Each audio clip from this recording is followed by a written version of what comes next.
Hello friends, welcome to woollen services. This is Ram Soni. आज हम बात करेंगे प्रधानमंत्री कृषि सिंचाई योजना के बारे में। This is one of the most important topic. Let's begin the discussion for the प्रधानमंत्री कृषि सिंचाई योजना।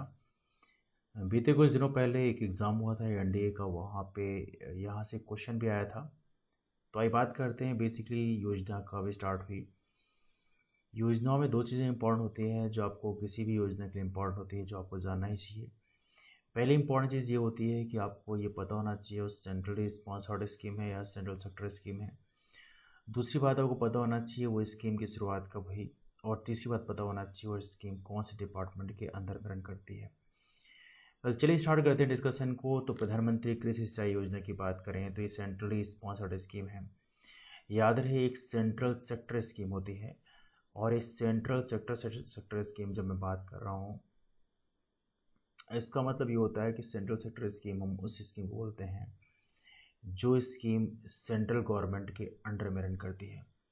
यहाँ पर सेंट्रल गवर्नमेंट ऑलमोस्ट 100% पूरा का पूरा अमाउंट पे करती है। लेकिन ये सेंट्रली स्पॉन्सर्ड स्कीम है तो यहाँ पर सेंट्रल गवर्नमेंट उसका कुछ हिस्सा पे करती है।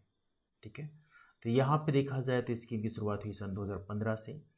और इसमें सेंट्रल स्टेट का जो शेयर है वो 75:25 है, जिसे 75% जो शेयर है वो सेंट्रल गवर्नमेंट पे करेगी और 25% शेयर जो है स्टेट गवर्नमेंट पे करेगी। ठीक है। In the case of north eastern region, यदि हम नॉर्थ ईस्टर्न रीजन की बात करें, मतलब उत्तर पूर्वी क्षेत्रों की बात करें, तो वहाँ पर 90% सेंट्रल गवर्नमेंट पे करेगी और 10% जो है स्टेट गवर्नमेंट पे करेगी। तो इस तरह से कुछ ये स्कीम का डिस्ट्रीब्यूशन है। बट याद रहे, इस स्कीम की शुरुआत हुई सन 2015 में। ठीक है। अगला पॉइंट है ऑब्जेक्टिव क्या होता है। तो हर एक स्कीम का ऑब्जेक्टिव इस स्कीम का नाम से ही लग रहा है कि एक ऑब्जेक्टिव है। और सबसे इम्पोर्टेंट है इन्वेस्टमेंट इन इरिगेशन। इरिगेशन में जो इन्वेस्टमेंट है उसको बढ़ाना सबसे इम्पोर्टेंट है। दूसरा, कल्टिवेबल एरिया, इसको बढ़ाना अंडर अस्योर्ड इरिगेशन। मतलब हम इरिगेशन फैसिलिटी को बढ़ाना चाहते हैं, हर खेत को पानी, है ना। तो ये स्कीम था हर खेत को पानी। और तीसरा है to improve on farm water use efficiency. Water use efficiency बढ़ाने का सबसे बेस्ट तरीका क्या है कि आप ड्रिप इरिगेशन सिस्टम या स्प्रिंकलर इरिगेशन सिस्टम का इस्तेमाल करें। इससे वेस्टेज ऑफ वाटर जो है हम कम कर पाएँ। अब देखिए, enhance adoption of precision irrigation. तो प्रेसिजन इरिगेशन की बात करते हैं, इसका मतलब ये है कि ऑब्वियस सी बात है एक्यूरेसी से हम उस जगह इस्तेमाल करें, बेसिकली पानी बर्बाद ना हो।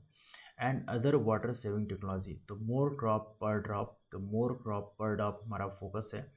मतलब एक बूंद में अधिक से अधिक क्रॉप हो। तो इसका मतलब ये है कि जो ड्रिप इरिगेशन है इसमें इफ़िशियंसी काफ़ी अच्छी होती है। इवनली स्प्रिंकल इरिगेशन में भी काफ़ी इफ़िशियंसी होती है।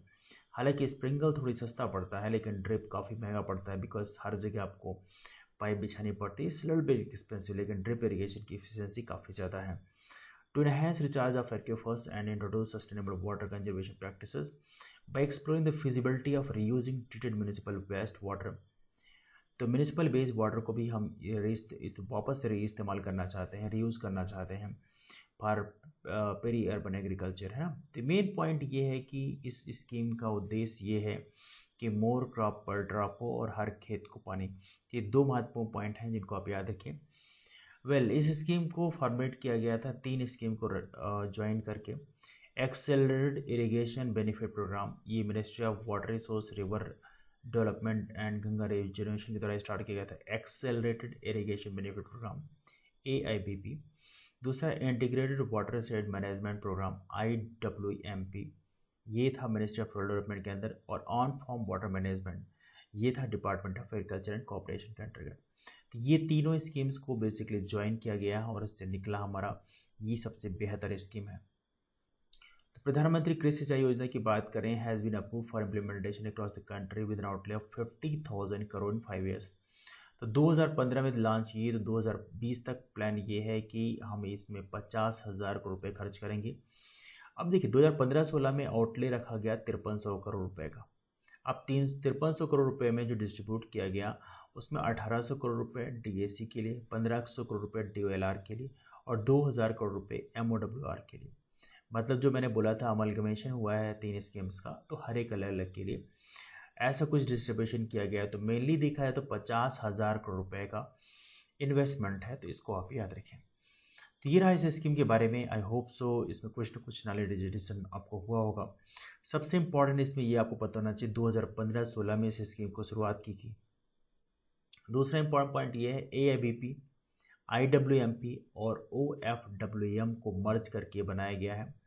और तीसरा सबसे बड़ा पॉइंट है कि हमारा इस स्कीम का जो फोकस है वो ये है कि मोर ड्रॉप पर ड्रॉप हो, मतलब प्रेसिजन इरिगेशन हो, वाटर सेविंग टेक्नोलॉजी हम इस्तेमाल करें और वाटर यूज एफिशिएंसी हमारी अच्छी हो, हर खेत को पानी हो, कल्टिवेबल एरिया को हम एक्सपांड करें, इरिगेशन फैसिलिटीज़ को अधिक से अधिक खेतों तक पहुंचाएं, और इन्वेस्टमेंट इरिगेशन मतलब इरिगेशन में जो इन्वेस्टमेंट है उसको हम बढ़ाएं।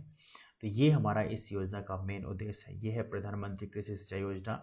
याद रहे ये सेंट्रली स्पॉन्सर्ड स्कीम है जहाँ पे सेंट्रल गवर्नमेंट का जो इन्वेस्टमेंट है वो 75% है और स्टेट गवर्नमेंट का 25% है। तो ये रहा हमारा प्रधानमंत्री कृषि सिंचाई योजना। This all about that in this video पसंद आया तो आप वीडियो लाइक कर सकते हैं। चैनल को यदि आपने अब तक सब्सक्राइब नहीं किया तो चैनल को सब्सक्राइब भी कर लें। That's all for now, thanks so much, bye bye, take care.